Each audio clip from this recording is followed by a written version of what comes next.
Silaturahmi bukan hanya tentang hubungan dengan orang lain. Ini tentang hubungan kita dengan jiwa dan tubuh kita sendiri. Putus silaturahmi menciptakan stres biologis dan luka emosional. Tapi menyambungnya kembali bisa menjadi bentuk penyembuhan alami yang sangat kuat. Dan sekarang bahkan sains modern pun mengakuinya. Silaturahmi berasal dari bahasa Arab, silat ar-rahim, yang berarti menyambung hubungan kasih sayang, terutama dengan kerabat, keluarga, dan orang-orang yang pernah terhubung dengan kita secara emosional atau sosial. Silaturahmi dalam konteks ilmiah bisa dimaknai sebagai interaksi sosial bermakna atau meaningful social interaction, koneksi emosional yang stabil dan tulus dengan orang lain, dan dukungan sosial aktif atau social support. Menurut psikolog sosial Dr. Julian Holt Lunstead, hubungan sosial seperti silaturahmi adalah kebutuhan biologis, setara seperti makan dan minum. Tanpa itu, tubuh kita masuk dalam kondisi stres kronis. Kamu percaya nggak bahwa menyambung silaturahmi bisa memperpanjang umur kita? Dan memutus silaturahmi ternyata sama bahayanya dengan merokok 15 batang sehari. Bukan cuma ajaran agama yang bilang ini, tapi sekarang sains modern juga mengakuinya. Dari Harvard sampai Jurnal Kesehatan Dunia, para peneliti menemukan fakta yang mencengangkan. Silaturahmi bisa jadi obat untuk jiwa, untuk tubuh, bahkan untuk hidupmu sendiri. Dan kita yang sering anggap remeh hubungan sosial justru sedang memperpendek hidup kita pelan-pelan. Silaturahmi bukan cuma kumpul keluarga saat lebaran, bukan juga sekedar basa-basi di WhatsApp grup alumni. Silaturahmi adalah koneksi emosional yang tulus antara manusia yang saling peduli. Dalam dunia psikologi, ini dikenal sebagai meaningful social connection, hubungan sosial yang mendalam, penuh kepercayaan, dan berkelanjutan. Manfaat silaturahmi menurut sains. Pertama, memperpanjang umur. Studi dari Harvard, Study of Adult Development, penelitian yang sudah berlangsung lebih dari 80 tahun, menyimpulkan bahwa orang yang punya hubungan sosial yang kuat cenderung hidup lebih lama dan lebih bahagia. 2. Menurunkan resiko kematian. Penelitian yang dimuat dalam PLOS Medicine tahun 2010 menyatakan bahwa orang yang kesepian dan tidak punya jaringan sosial kuat punya resiko kematian 50% lebih tinggi. Efeknya bahkan sama berbahayanya dengan merokok 15 batang sehari atau menderita obesitas kronis. 3. Meningkatkan kekebalan tubuh. University of California menemukan bahwa orang yang menjalin koneksi sosial lebih sering memproduksi hormon oksitosin. Oksitosin ini mampu menurunkan stres, meningkatkan imunitas, bahkan mempercepat proses penyembuhan luka. 4. Menurunkan tingkat peradangan tubuh. Silaturahmi yang sehat membantu menurunkan inflamasi dalam tubuh. Saat kita menjauh dari orang lain dan merasa kesepian, tubuh kita menghasilkan lebih banyak sitokin, pemicu peradangan yang bikin kita lebih rentan sakit. Manfaat silaturahmi dalam psikologi. Pertama, meredahkan stres dan kecemasan. Silaturahmi bukan cuma baik untuk tubuh, tapi juga untuk pikiran. Obrolan hangat, pelukan, bahkan sekedar senyuman dari orang yang kita sayangi bisa langsung menurunkan kadar kortisol, hormon stres. 2. Meningkatkan harga diri dan rasa aman. Manusia adalah makhluk sosial. Saat kita merasa diterima dan disayangi, otak kita memproduksi serotonin dan dopamin, 2 zat kimia yang bikin kita merasa berharga dan bahagia. 3. Menyembuhkan luka emosional. Ada luka yang tidak bisa disembuhkan oleh obat, tapi bisa diredakan lewat pelukan seorang ibu, tawa sahabat, atau maaf yang tulus dari seseorang yang dulu pernah menyakiti kita. Apa penyebab silaturahmi sering terputus? Pertama, ego dan gengsi. Merasa harusnya dia duluan yang minta maaf. 2. Konflik kecil yang dibesar-besarkan. Masalah sepele dipelihara hingga jadi dendam. 3. Ketakutan akan penolakan. Merasa takut jika silaturahmi disambut dingin. 4. Lingkungan individualistik.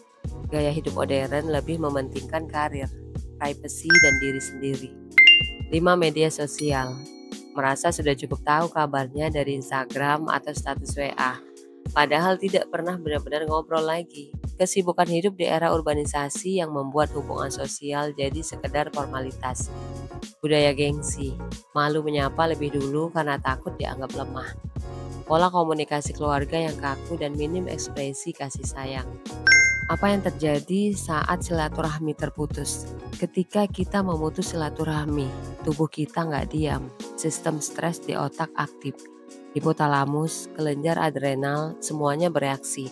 Hormon kortisol naik, detak jantung meningkat, tekanan darah melonjak. Lama-lama kamu akan merasa gelisah tanpa sebab, sakit-sakitan tanpa tahu kenapa, dan tiba-tiba merasa sepi, padahal dunia ramai. Dampak biologis. Pertama, aktivasi sistem stres atau HPA eksis. Saat koneksi sosial hilang, otak menganggap itu sebagai ancaman. Hipotalamus mengaktifkan sistem stres, kortisol jadi naik. Penelitian oleh McEwen tahun 1998 menunjukkan bahwa kortisol kronis menurunkan sistem kekebalan tubuh, meningkatkan tekanan darah, dan mempercepat penuaan sel. 2. Meningkatnya peradangan dalam tubuh. Orang yang terisolasi sosial menunjukkan peningkatan marker inflamasi seperti IL-6 dan CRP. Beresiko tinggi terkena penyakit jantung, diabetes, dan kanker. 3. Aktivitas gen terganggu. Studi dari UCLA, Cole 2007 menemukan bahwa gen-gen yang seharusnya melawan infeksi jadi pasif ketika seseorang merasa kesepian atau terputus dari lingkungan sosialnya. Dampak psikologisnya. Pertama, kecemasan dan depresi meningkat. Perasaan ditolak atau tidak punya koneksi bisa meningkatkan area di otak yang sama seperti rasa sakit fisik atau anterior cingulate cortex. 2. Self-esteem menurun. Kita adalah makhluk relasional. Ketika tidak ada koneksi emosional yang sehat, kita merasa tidak berharga. 3. Kecenderungan marah dan sinis. Otak dalam keadaan kesepian, jadi lebih waspada dan defensif. Muncul sifat negatif dan menjauhkan diri dari orang lain. Makin terputus. Apa yang terjadi saat silaturahmi disambung kembali? Saat kamu menyapa duluan, saat kamu minta maaf duluan, saat kamu memilih untuk mengobrol, bukan memendam. Sesuatu yang luar biasa terjadi. Oksitosin naik, kortisol jadi turun, jantungmu lebih stabil, tidurmu lebih nyenyak, dan di dalam dirimu ada luka yang mulai sembuh. Silaturahmi itu bukan soal gengsi, tapi soal jiwa kita sendiri. Jangan tunggu momen besar, cukup sapa duluan. Karena mungkin yang kamu butuhkan selama ini bukan healing di Bali, tapi silaturahmi yang tulus. Efek biologis positifnya. Pertama, produksi hormon oksitosin meningkat. Pelukan, tawa bersama, atau obrolan hangat merangsang hormon ini. Oksitosin menurunkan kortisol atau hormon stres, menurunkan tekanan darah, dan meningkatkan kepercayaan. 2. Sistem kekebalan membaik. Interaksi sosial memicu peningkatan aktivitas sel NK, natural killer, yang melawan infeksi dan sel kanker. 3. Detak jantung dan tekanan darah stabil. Studi dari Carnegie Mellon University menyebutkan bahwa orang dengan hubungan sosial kuat pulih lebih cepat dari penyakit. Efek psikologis positifnya, pertama rasa lega dan damai. Menyambung silaturahmi sering memunculkan air mata haru dan perasaan beban terangkat. 2. Pemulihan emosi. Proses memaafkan, meminta maaf, dan menjalin hubungan kembali membantu otak mengatur emosi dengan lebih sehat. 3. Meningkatkan kepercayaan diri dan makna hidup. Kita merasa diterima dan diakui, muncul energi baru untuk menjalani hidup. Kita kadang terlalu sibuk ngejaga ego, sampai lupa ngejaga hubungan yang dulu pernah berarti. Kita bangga bisa ngeblok orang, padahal diam-diam kita juga lagi ngeblok rezeki, kedamaian, dan umur panjang kita sendiri. Kita sibuk nyari sinyal internet cepat, tapi lupa nyari sinyal hati yang nyambungin kita ke ketenangan. Silaturahmi bukan soal siapa yang salah duluan, tapi siapa yang waras duluan. Dan hidup kita nggak akan pernah benar-benar tenang selama masih banyak hubungan baik yang sengaja kita matikan cuma karena gengsi. Coba buka hati untuk orang baru, jangan semua yang asing kita curigai. Mungkin justru mereka adalah pintu takdir yang Tuhan kirim buat nolong kita nanti. Dan untuk yang dulu pernah dekat, tapi sekarang cuma ada di story, nggak pernah disapa. Jangan tunggu mereka, karena bisa jadi mereka juga lagi nunggu kita.